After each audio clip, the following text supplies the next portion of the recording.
เมยซุงค่ะเมื่อได้เป็นวันที่15เดือนธันวาคมที่8ปี2026ในตอนได้ข่าวใส่มาหอมมีข่าว2ตอนเดี๋ยวมาเปิ้นเผาค่ะออนตั้งเปิ้นได้ได้ก่อเฮาค่ะมาถ่อมด้วยข่าวโหในค่ะก้นวานเขาเลยยินเสียงหมากหลงหลายๆเจอเว้งในเจตอนหลิวเมื่อวันที่13เดือนธันวาคมที่8ปี2026ข้าวยามโหค่ำ4โมงครึ่งในเนาะไลเกิดขึ้นเปิงเป็นเนาะก้นวานเขาละลายเจเว้งในเจดอนระยองใน เลยยินเสียงง่ายเหมือนจังหนังว่าเสียงหมากหลงหนึ่งกำเฮ็ดจังได๋คะอ๋อเสียงในมันหลังหนาเลยยินกวางๆขวางๆเฮ็ดจังได๋คะอ๋อเนาะถึงตีเฮ็ดให้น้องหมาอันก้นวานเขาเลี้ยงไว้นั่นตื่นโกเสียวก็เลียนออกขึ้นเฮ็ดไหนค่ะจึงหือก็ย่อค่ะตั้งฝ่ายภูมิพลพรเขาเลยกดท่าเสียวกอไหนเนินนาฟ้าต้องฟ้าอะไรจังไหนในเป็นปกติกวยค่ะ ใจมีกว้านฝ้ายว่านั้นก็มีฝั่งทางแปลกเปิงนั้นก็มีเสี่ยวอายสารเคมีว่าสังว่าจังไหนได้ก็มีเนี่ยค่ะอ๋อปองว่าเนื้อต้องฟ้าได้แท้มันเป็นเปิงเป็นปกติกะนานโกยจังไหนอ้ออันเป็นก้นวานในทับมาจะเว้งเมืองระยองเนี่ยก็ลาดว่าเมื่อพ่วงตีตึกไปกว่าไปมาอยู่ตีในกาดทับมานั่นเลยยินเสียงหมากหลงหลังหลงไว้เหนือต้องฟ้าหนึ่งกำค่ะ มั่นใจว่ามันใจเสียงฟ้าห้องฟ้าผ่านั่นน่ะเนาะกำในก็หวายคืนด้วยเหนือกลางหาวเนาะก้วยกะว่าครบทบหันอันหลากหลายอีสังเหนือต้องฟ้านั่นเฮ็ดไหนอ้ออันเป็นก้นวานเทียงตีในเจวิงหนองละลอกเจเว้งบ้านค่ายนั่นไหนก็ลาดว่าเมื่อพ้องตีตึกเกียดขนโขปันลูกค้าค่ะเนาะเป็นก้นหับเกียดขนโขไหนก็เลยยินเสียงหมากลงในหลังหลงไว้เมื่อแต่มันเทก็วนว่าเป็นเพกกึ่งกลางโย่แหละจังเนี่ยเนาะ กำในมาเทียงค่ะแม่กาในเปิ้นตีหนองละลอกค่ะก็ลาดว่าเสียงหมากในมันหลังคืนขะเนาะก็ตกอกตกใจได้เดว่าค่ะกุ้ยกาว่าย้อนก็เปาว่าร้านเขานั้นซ้ำไหนมันอยู่ติดจับเส้นต่างแลไหนก็วนว่าเป็นเสียงหมักยางก้าในมันเป็นรองพ่งแต่ว่าสังว่าจังนั้นก็โยให้ไหนนั่นน่ะเปิงเป็นเสียงหมากหลากๆหลายๆในปอกำในไหนก้นวันก้นเมืองเขาไรงี้นะแต่ก็ใครว่าโกเจเว้งในเจตวนได้ย่องเย่าไหนเนาะก้นวันเขาได้ก็มีความถามยาก็มอยใจนั่นขนาดเนาะว่าเสียงอันใดๆมันเป็นเสียงอีสังล่ะในเฮียงแลเป็นมันลูกตีไหลมาว่าสังว่าจังไหนลวงในลองตั้งไล่โหย่อยๆมันเป็นหือเต๊ะๆย่อมันเป็นเสียงสังในเฮาค่ะก็สืบไปด้วยกว่าค่ะเนาะเพราะว่ามีลองคืบหน้าจังหือเนี่ยก็ได้เอามาเปิ้นผ่าปันพี่น้องเฮาเนี่ยค่ะ พี่น้องเฮาเขาคารู้จ่องยามยินจ่องยามหันค่ะเนี่ยเปิงเป็นจังไหนอยู่ๆก็มีลมพงแตกเหนือต้องฟ้าหลายจังเนี่ยเนาะก็เพิ่มเติมข้อมูลปันทหารถึงมาลัยอยู่หน่อยค่ะข้อมูลตอนไหนค่ะไลเปิงอิงเอามาติห้องการข่าวสดต่างไว้เนี่ยค่ะลูกดีข่าวง่าโหนในเสียแลกำในเฮาคามาถ่อมด้วยข่าวเที่ยงโหนึงค่ะ ข่าวโหได้ก็หลากหลายไว้ไหนเนาะอุ้ยก็ห้องเพลงกว่ามันแจ้งเลี้ยงในเหี่ยวก็จะลำหนาในเอาคอนในมาต่อยดีก็โหถึงตีบ่รู้เสียงกว่าในวงเราเมื่อวันที่13เดือนธันวาคมที่8ปี2026ในมีข่าวงาออกมาว่าภูมิพลพร Home เพลงแม่สอดเจดวันตากค่ะไล่หาบตึงลาดไล่หาบตึงลาดเนาะว่ามีผู้จ่ายก็หนึ่งรู้สิ่งสาใจไว้อยู่ดีหิมหอม ขึ้นคาตีหนึ่งหมู่ที่2แม่ก้าสาจะวิ่งแม่สอดไว้หลังเสร็จแล้วรับถึงลัดเหย้าเนี่ยก็เลยโฮมกันหลายปาหลายฝ่ายเสียก็เลยลงเปิ้นตีเฮแลเลยกว่ากดทัดด้วยค่ะก้นอันรูดเสียงกว่านั้นเนี่ยชื่อห้องว่านายรักเกียรติ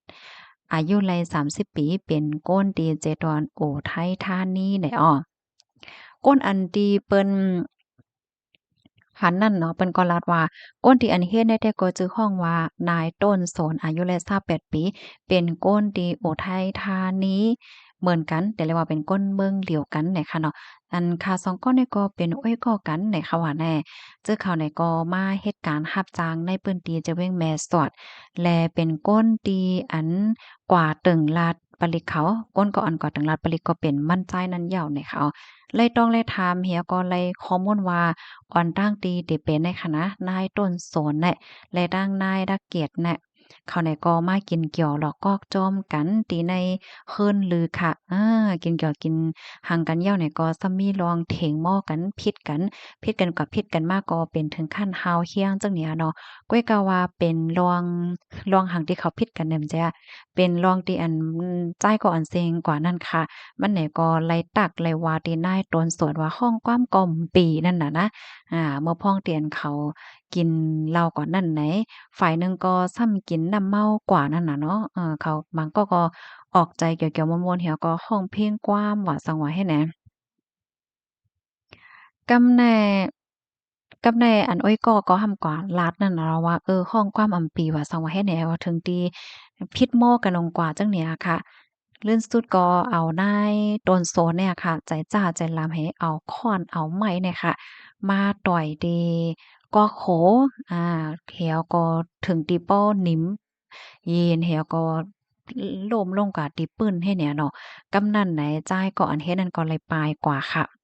ค้อนที่อันมันใจต่อยโหดได้ก็มันนั่นก็มันแปดลงนำกว่าแปดตกนำกว่าจังได๋ค่ะอปยก็เอากว่าเอาบ้าแหนมันจ่ายแหนก็กว่าลาดเหนตีภูมิพลพรเขาเฮ็ดไหนนะอ่อนหน้าตีมันจ่ายได้กว่าลาดเหนตีภูมิพลพรเขานั้นไว้เสมันเอาค้อนแปดตกนำยำเจียมันจ่ายไหนก็ไหลปอกว่าตีลือตีในเว้งแม่สอดค่ะแฮวก็ เอาโฟนมือถือของจ้ายก็อันเซ็งกว่านั้นค่ะนะแปดโตกในต่อนำเนาะต่อนำให้ไหนออกทางฝ่ายผู้สื่อข่าวเขาเลยต้องเลยถามนายต้นสนเหี่ยวก็มั่นใจใครในเทียงว่าไลอ่อนก็ฮักในกว่าจอมแล้วก็ไลไผไลไห้ก็ฮักในไปอยู่ที่หน้าเฮิรนเนี่ยค่ะเปิดตานั่งกินน้ำเมาตีเฮิรนของโอ้ยก่อกำก้อยเนี่ยเนาะเหมือนจังว่าเฮานั่งกินกำก้อยนะไปในกำนะสังสิเห็นไหน เอากว่าเอามาเนี่ยก็ห้องกว้างค่ะห้องเพลงกว้างกว่ามาๆเฮ็ดจั่งใดคะเนาะกำไนจ่ายก็อันเซ็งกว่านั้นซ้ำไหนมากว่านั่นน่ะเนาะมันจังว่าโอ๊ยห้องกว้างก็เป็นนี่ว่าเป็นได้ว่ามันปีว่าซังว่าเฮ็ดจั่งใดกำนั้นมันจ่ายเนี่ยก็จั่งไรก็หยิบเอาค้อนน่ะมาเฮ็ดดีจ่ายก็อันเซ็งกว่านั้นแหน่